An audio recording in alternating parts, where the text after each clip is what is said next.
아이작 뉴턴은 만유 인력을 제시하는 등 과학사에서 가장 영향력 있는 인물 중 한 명으로 꼽힙니다. 그런 그가 자신의 성공 비결을 묻는 사람들에게 했던 말은 이랬답니다. 내가 더 넓은 세상을 바라볼 수 있었다면 그건 거인의 어깨에 올라섰기 때문일 것이다. 앞으로 살아갈 날들을 위해 밤잠을 설치면서 고민하는 우리 자신을 향해 물어볼 차례입니다. 나는 지금 누구의 거인에 올라서서 세상을 바라보고 있는 것일까? 순자, 맹자, 공자, 묵자, 그리고 노자. 앞으로의 인생을 위해 동양 철학의 슈퍼스타인 오인의 어깨에 올라서 보는 건 어떨까요?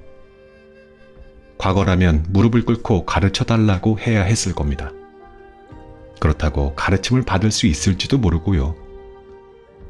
하지만 우리는 이제 책을 통해서 그들의 어깨에 서보려고 합니다. 우리가 하고 싶은 바를 이루도록 도와줄 만한 거인 5명의 지혜와 지식, 말과 태도를 간접적으로 경험하는 것이죠. 이 책의 사용법을 간단히 말씀드리려 합니다.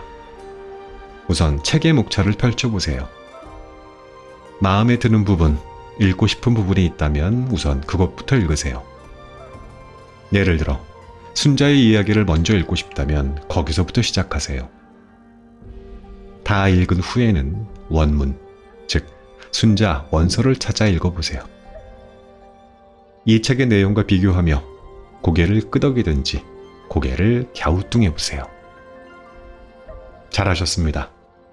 눈치채셨는지 모르겠으나 저자로서 이 책을 읽으신 분들을 향한 개인적인 소망이 있는데 그것은 이 책을 읽은 당신이 순자, 맹자, 논어, 묵자, 도덕경 등 5권의 책을 구매한 후 가까운 곳에 두고 앞날이 불안하고 막연할 때, 좋은 일 혹은 슬픈 일이 생겼을 때 슬쩍 꺼내어 다시 읽으셨으면 하는 겁니다.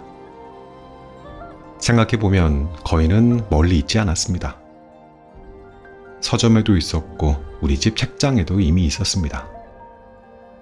이 책은 우리 곁에 있었던 그 거인을 향해 무작정 돌진하기보다 도대체 거인이 어떻게 생겼고 어떤 말을 했으며 어떤 행동을 했는가 관찰하고자 합니다.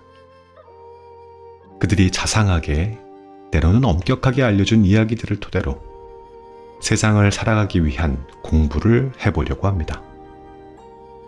거인의 어깨에 서기를 바랍니다. 그리고 언젠가는 누군가가 당신의 어깨에 서려고 하는 모습을 발견하기를 기원합니다. 살아온 날들을 되돌아보고 살아갈 날들을 기대하면서 한 걸음 더 나아가는 당신이 되기를 기대합니다.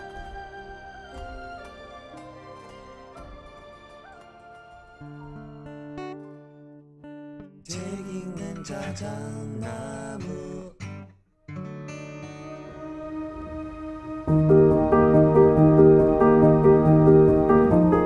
안녕하셨습니까? 모두의 아저씨 책 읽는 자작입니다. 인사 한마를 하기 전에 작가의 프롤로그를 먼저 읽어봤습니다. 책의 제목은 살아갈 날들을 위한 공부. 지은이 김범준, 펴낸 곳은 빅피쉬입니다. 고등학교 시절에 친구들끼리 모이면 이런 말을 참 즐겨 있었어요. 에휴, 30만 되라. 30만 되면 내가 이렇게 안 산다. 뭔가 엄청 달라져 있을 테니까. 그런데 30살이 되니 웬걸 달라지긴 뭐가 달라져. 더 무섭고 더 불안해졌어요.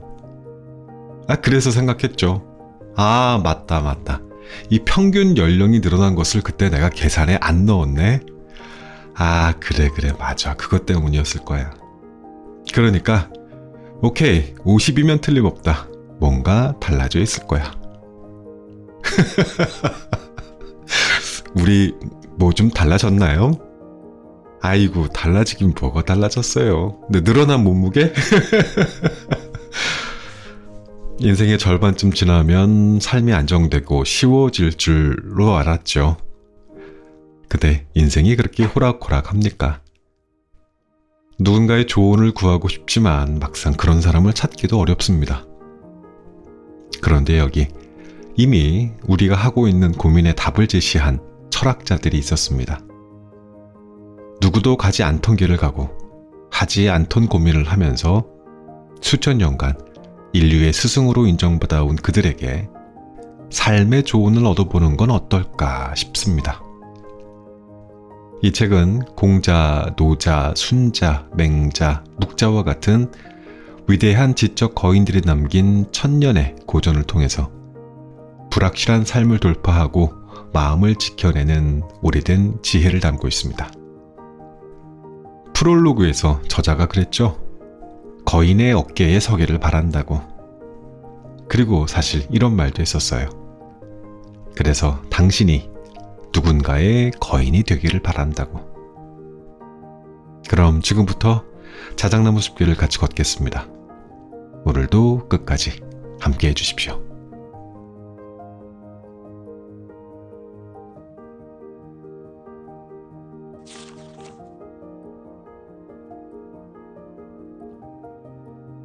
나다움을 지키기 위해 때로는 도망쳐야 할 때가 있다. 그러므로 군자는 사는데 반드시 좋은 곳을 선택해야 한다. 고군 작어 필택향.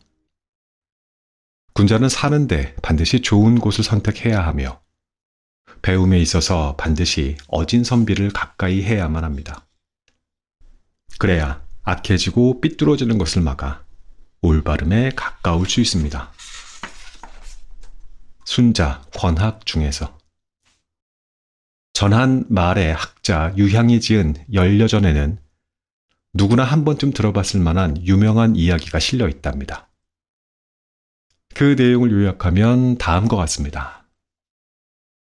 맹자의 집은 묘지 근처였습니다. 맹자가 어렸을 때 묘지에서 벌어지는 일을 보면서 놀고 뛰면서 또한 물었습니다. 이에 맹자의 어머니는 생각했습니다. 이곳은 자식을 살게 할 곳이 아니다.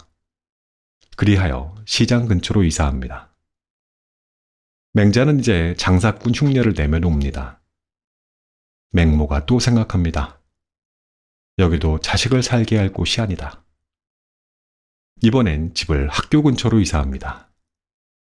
그러자 맹자는 예의를 갖추는 의식을 따라하며 놀게 되었습니다. 이에 비로소 맹모가 안도합니다. 참으로 나의 아들을 살게 할 만한 곳이다. 맹모 삼천지교. 유명한 이야기죠.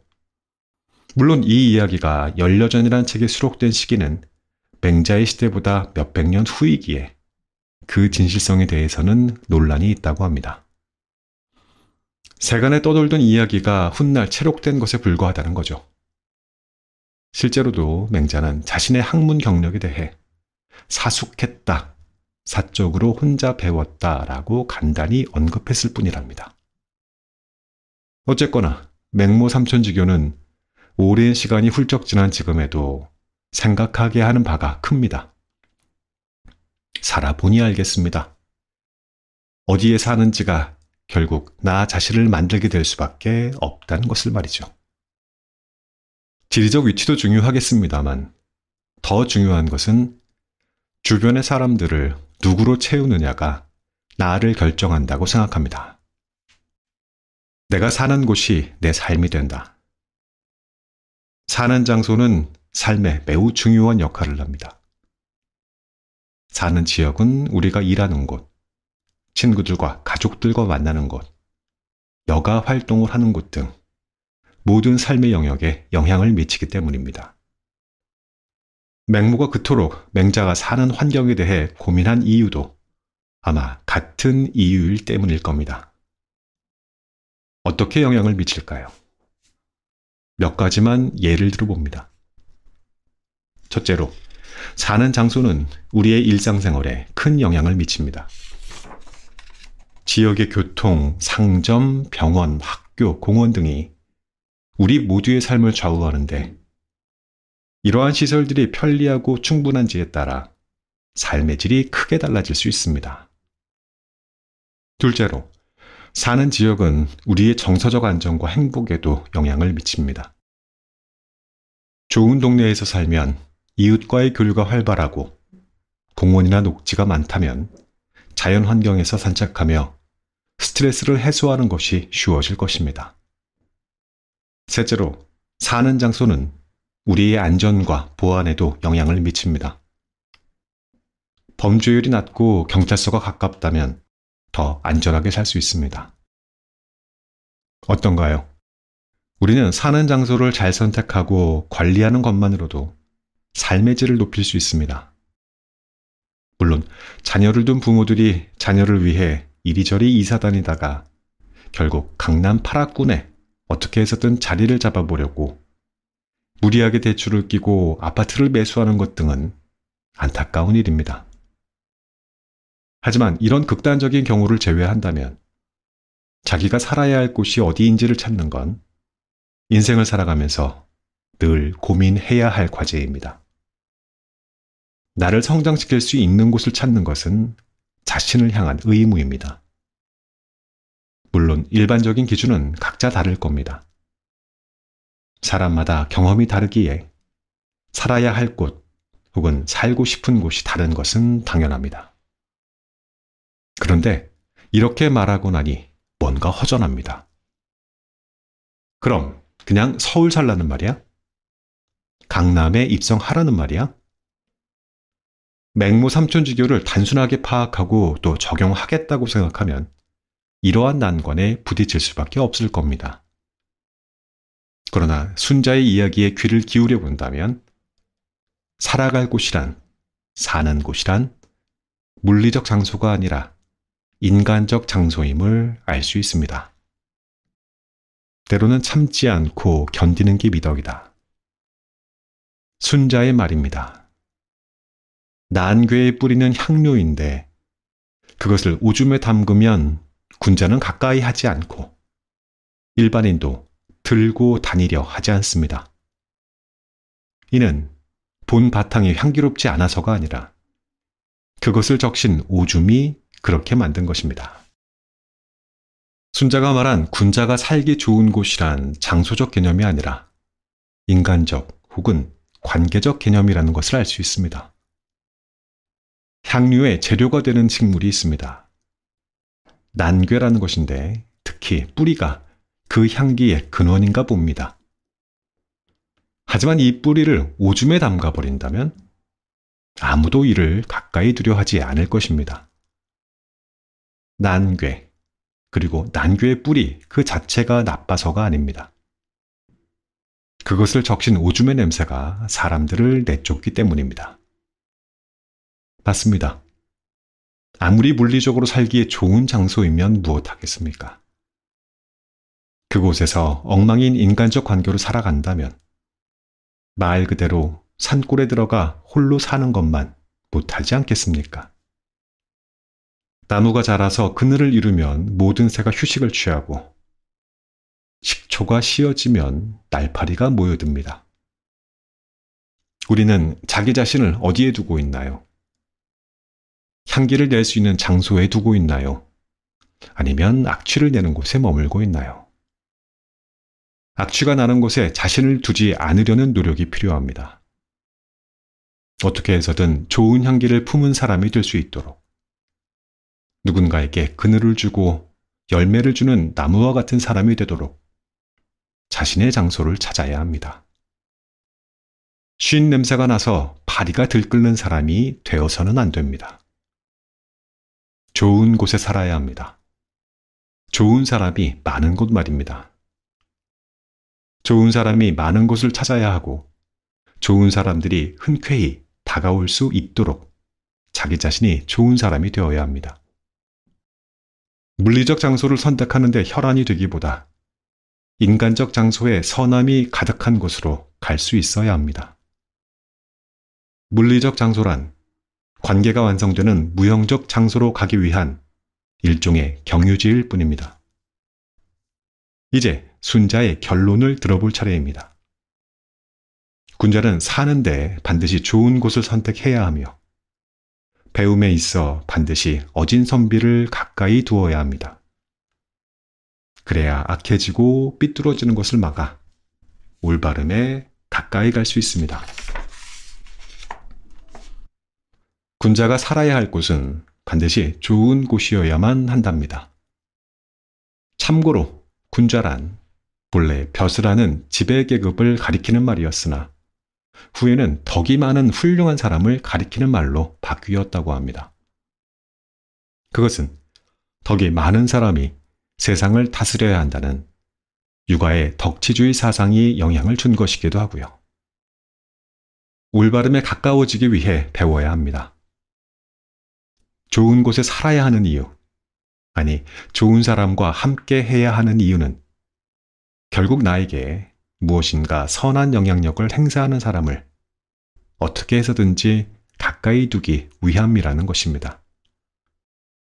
내가 악해지거나 삐뚤어지는 것을 막아 괜찮은 사람으로 세상에 나아갈 수 있게 말이죠. 나를 지키고 싶다면 도망치세요. 나쁜 사람이 곁에 있다면, 누군가 당신에게 부정적인 영향을 끼치고 있다면, 주위의 사람이 변할 것 같지 않다면 묵묵히 버티지 말고 도망가야 합니다. 그런 다음 이제 좋은 사람이 있는 좋은 장소를 찾으세요. 그래야 나다움을 지킬 수 있습니다. 지금 당신의 주변에는 어떤 사람이 있습니까?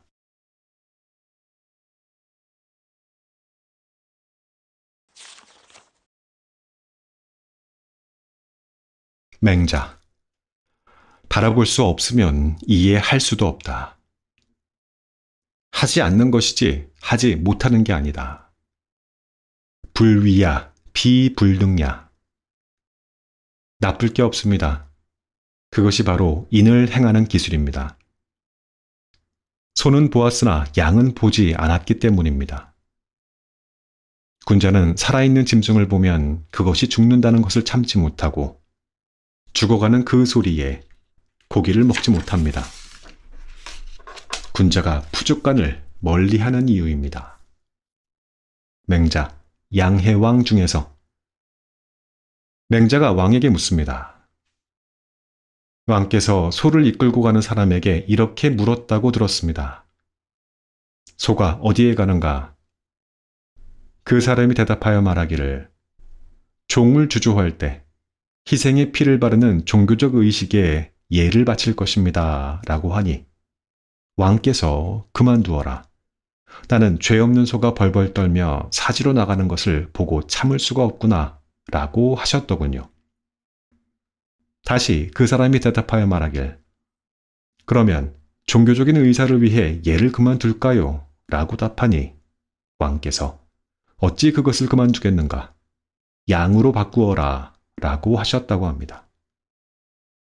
이런 일이 있었습니까? 종을 만들 때 종교적 의식을 진행하면서 제물로 소가 바쳐지게 되었나 봅니다. 소가 죽음의 문턱으로 가는 순간을 마침 왕이 보게 됩니다. 왕은 그 소를 보며 가엾다고 하면서 종교적 의식에 바칠 동물을 소에서 양으로 바꾸라고 하죠. 이에 대해 맹자가 물은 것이고요. 아마 소를 좋아하거나 소를 사랑해서 그런 거냐고 물은 것입니다. 왕의 답은 이러했습니다. 내 어찌 소 한 마리를 사랑하겠습니까? 그저 그 소가 벌벌 떨며 죄 없이 사지로 나아가는 것을 참아 볼 수가 없었기에 제물로 바칠 소를 양으로 바꾸게 했을 뿐입니다. 소는 불쌍한데 양은 불쌍하지 않다. 논리적으로 이상하죠? 뭔가 앞뒤가 안 맞는 이 장면이 백성들에게 알려졌나 봅니다. 백성들은 이렇게 생각했답니다. 얼마나 재물의 눈이 어두웠으면 불쌍한 소를 더 불쌍한 양으로 바꾸는 걸까? 이러한 이야기가 백성들 사이에서 돌고 있다는 것을 왕이 들었나 봅니다. 왕의 마음이 언짢았던 그 순간에 맹자가 왕을 두둔합니다. 괜찮습니다. 그것이 인을 행하는 기술이니까요. 소는 보았으나 양은 보지 않았기 때문입니다. 군자는 살아있는 짐승을 보면 그것이 죽는다는 것을 참지 못하고 그 소리를 들으면 그 고기를 먹을 수가 없습니다. 군자가 푸죽간을 멀리하는 이유입니다. 맹자의 말을 해석해 봅시다. 보이는 것에 관한 측은지심, 즉 불쌍히 여겨서 언짢아하는 마음을 지니는 것은 일종의 인을 행하는 것이나 마찬가지라는 겁니다. 맹자의 말을 들은 왕은 안도합니다. 자신의 마음을 헤아려 준 맹자의 말이 기뻤을 겁니다. 별 내용이 아닌데 왜 이 이야기를 소개하느냐고요? 맹자에 나오는 이 단순한 사례에서 살아갈 날들을 더 아름답게 하는 기술로서의 바라봄을 배웠기 때문입니다. 앞으로 사랑의 대상과 어떻게 화해해야 하는가를 배울 수 있었고, 인을 찾고 또 그것을 행하는 방법을 배웠습니다. 그 시작은 잘 바라볼 줄 암이었습니다. 바라본다는 것의 의미. 영화 아바타는 재미만큼이나 그 철학적 깊이도 상당합니다. 영화가 지향하는 인류의 생존 기반인 자연을 훼손해서는 안 된다는 생태적 메시지도 아름답습니다. 저는 그 중에서도 영화 속 I see you라는 대사에 마음을 빼앗겼습니다. 이 대사는 주인공이 외계 종족과의 사이에서 이해 혹은 포용의 징표로 사용된 일종의 인사말입니다. 영화 속에서 주인공을 향한 외계 종족의 인사말은 나는 당신을 봅니다 라는 말이었습니다. 그래서 뭐 어쩌라는 말일까요? 저에게는 별 의미도 없는 이 말과 행동이 영화 속에서는 묵직한 화두로서 영화 전체를 이끌어갑니다. 영화 제작자인 제임스 카메론 감독은 기자 간담회에서 영화 전체를 관통하는 대사 I see you의 의미를 이렇게 설명했다고 합니다. 나는 당신을 봅니다 라는 말은 단순한 지각, 알아차림 이상의 의미가 있습니다. 상대에 대한 이해, 존경, 인정 등 다양한 뉘앙스가 함축된 것이죠. 포괄해서 사랑이라는 더 깊은 의미를 갖기도 하고요. 다시 소를 양으로 바꾼 왕의 사례로 돌아가 봅시다. 왕은 소를 봅니다. 그 순간 왕은 소와 일종의 교감을 할 수 있었습니다. 보지 못한 양에 대해서는 그렇습니다. 측은지심의 마음을 갖기는 어려울 겁니다. 즉, 본다라는 행위는 우리 모두 서로에게 필요한 존재로 연결한다는 것을 맹자는 말하려 했던 겁니다. 바라봄의 힘은 위대합니다. 바라볼 때 비로소 상대가 존재할 수 있게 되니까요. 반대로 바라보지 않는다는 것은 상대의 존재를 무시하는 것이나 마찬가지입니다. 누군가와 바라보고 인사를 나눌 때 그때야 비로소 네, 저는 여기에 있습니다 라고 할 수 있는 겁니다. 이쯤에서 궁금해집니다. 우리는 과연 얼마나 자주 서로의 눈을 바라보며 살아가고 있는 걸까요? 이제 지하철과 버스에서 사람들이 이어폰을 꽂은 채 스마트폰을 들여다보는 것은 흔한 풍경입니다. 식당에서도 동료들끼리 음식이 나오길 기다리며 대화는커녕 각자 스마트폰만 보는 풍경은 이제 놀랍지 않습니다. 눈 마주치는 것 고사하고 통화도 불편하다며 메신저로 용건을 알려달라는 젊은 직원이 많아졌다는 푸념을 듣는 것도 많습니다. 물론 눈과 얼굴을 거치지 않고도 소통과 업무를 하는데 별 지장이 없는 시대입니다. 비대면은 거스를 수 없는 대세라고까지 합니다. 하지만 상대방과 눈빛을 주고받는 행위가 인간다움의 필수 조건이라는 사실에는 변함이 없습니다. 서로 눈을 바라보며 마음의 문을 열지 않고서는 진정한 의미의 관계 맺기가 불가능합니다. 사람들이 눈 마주치는 것을 부담스러워하고 필요하지 않다고 여기다가 결국 정서소통과 공감 능력, 타인에 대한 감수성이 퇴화하는 세상이 오지는 않을까요? 바라보지 못하면 우리는 관계할 수 없습니다. 잠시 주변을 둘러보면 좋겠습니다. 지금 우리의 눈길이 필요한 누군가가 방치되고 있는 것은 아닐까요?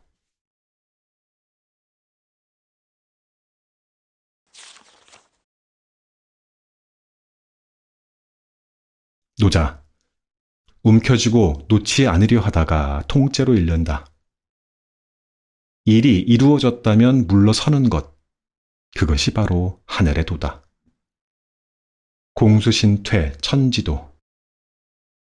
넘치도록 가득 채우려는 것은 적당할 때 멈추는 것만 못합니다. 지나치게 날카롭게 갈게 되면 오래 보존할 수 없습니다. 금과 옥이 집에 가득하면 이를 지키기가 어렵습니다. 부귀와 명예는 스스로 허물을 남기게 됩니다. 공을 세웠으면 물러나는 것, 그것이 하늘의 도입니다. 드라마 카지노에서 극중 양정팔이 자신의 보스 참무식에게 차 안에서 권무시비롱 아세요? 라고 말하는 장면이 있습니다. 이를 들은 참무식은 잠시 어이없이 바라보더니 화무시비롱이라고 정정해 줍니다. 그래서일까요? 실시간 검색어에 화무시비롱의 뜻을 묻는 경우가 많았다고 합니다. 드라마 자체의 내용은 둘째치고라도 화무시비롱이라는 단어 그 자체는 알아둘만 하니 좋은 현상이라고 생각합니다. 화무시비롱, 꽃화, 없을무, 열십, 날일, 붉을홍의 글자로 구성되어 있습니다. 열흘 동안 붉은 꽃은 없다라고 해석되는데 쉽게 말해 한 번 성한 것은 얼마 못 가서 반드시 쇠하게 됨을 비유적으로 이르는 말입니다. 흐드러지게 피던 벚꽃이 며칠 만에 바닥에 가득 떨어진 것을 보는 우리에게는 이루어낸 그 무엇의 무상함을 표현하는 말로 이해됩니다. 인생의 정점에 서서 내려갈 길을 바라보다. 생각해보면 젊음은 찰나인 것 같습니다. 18, 20살이었던 때가 어제 같은데 훌쩍 30과 40을 지나 50을 만나고 나니 더욱 그러합니다. 한때는 흥하고 화려했던 순간도 분명히 있었습니다. 하지만 지금 생각해보면 바로 그때가 내리막의 시작이었음을 이제야 비로소 깨닫습니다. 영원한 왕의 자리는 없으며 외형의 화려함 역시 오래가지 못한다는 걸 그때는 잘 몰랐습니다. 하지만 지금 화무시비롱을 지적으로 알아챘다고 해도 그것을 일상에서 받아들이기가 쉬울까요? 절대 아닙니다. 저는 여전히 화무시비롱을 꿈꾸며 살아가고 있으니까요. 화무시비롱과 비슷한 말이 노자의 도덕경에도 있습니다. 공수신퇴 천지도. 직역하면 공을 이룬 후에 바로 물러나야 한다는 뜻입니다. 업적을 세우고 나면 그 자리에서 물러나는 것, 말은 쉽습니다. 화무시비롱의 뜻은 알아도 공을 세운 후 오히려 그곳을 떠난다는 건 속된 말로 넘사벽의 그 무엇입니다. 오히려 우리는 공을 세우면 더 많은 공을 이루고 싶고 이룬 것을 바탕으로 더 큰 이익을 얻으려고 하는 경우가 대부분입니다. 그래서일까요? 노자는 도덕경에서 이를 경계했던 것 같습니다. 자기가 할 일을 했으면 더 잘할 수 있는 누군가에게 물려주고 물러나라고 말입니다. 현재 가지고 있는 것에 만족하고 더 많은 것에 욕심을 부리지 말라는 깨달음을 주려고 했던 것입니다. 하늘이 생각하는 도라는 것은 겨울이 가야 봄이 오듯 물러남이 있을 때 비로소 들어옴이 있음을 말하려 했던 것이죠. 참고로 노자는 주나라의 한 도서관의 관장이었다고 합니다.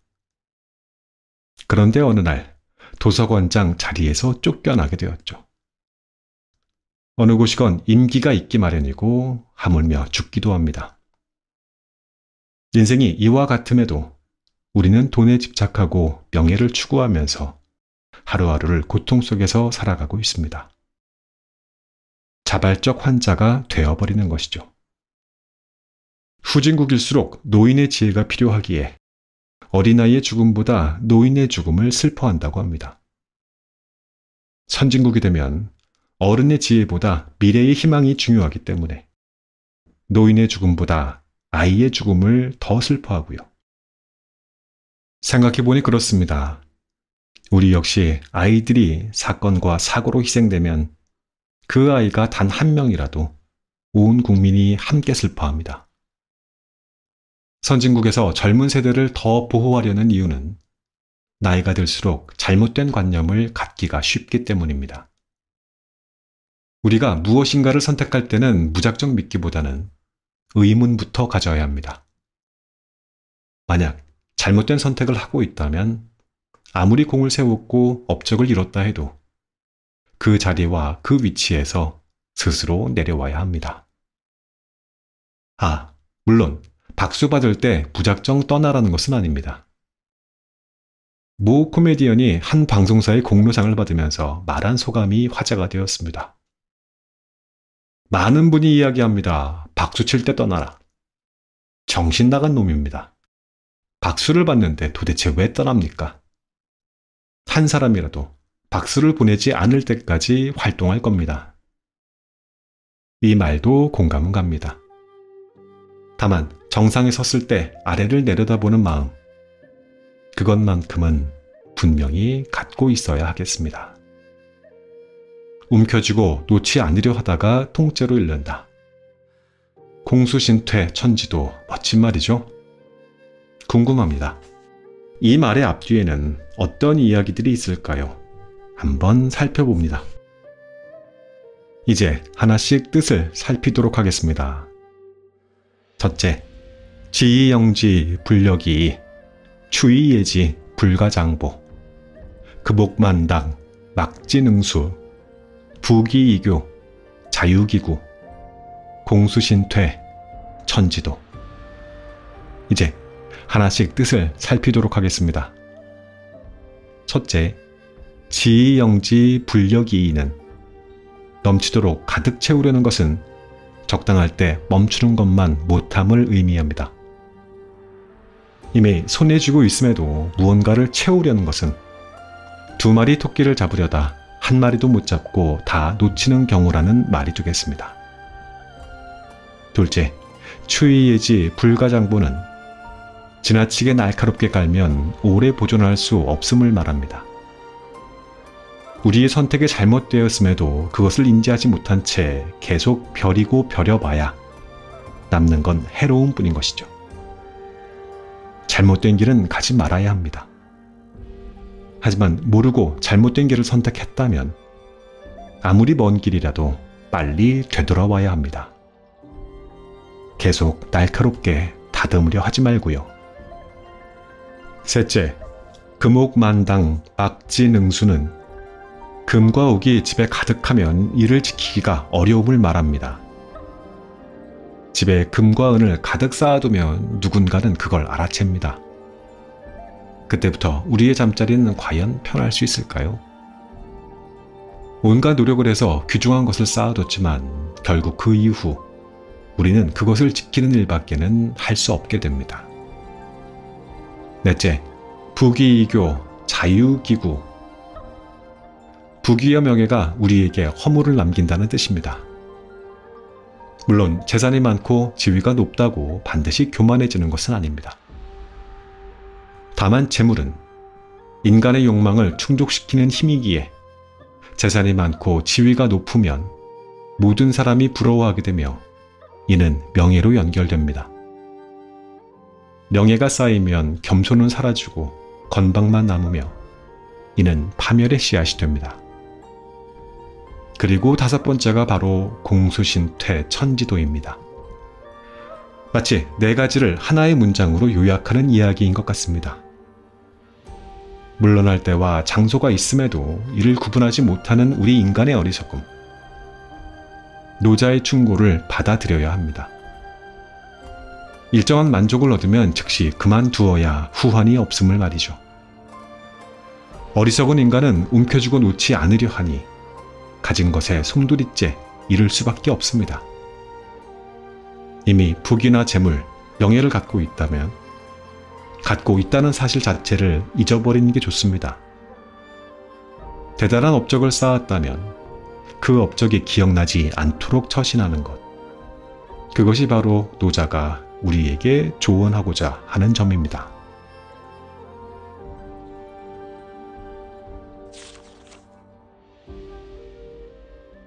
이 책의 낭독은 여기까지 하겠습니다. 자, 엔딩 음악 들으면서 저는 그만 물러가죠. 또 좋은 책으로 금방 돌아오겠습니다. 나무님들 안녕히 계십시오.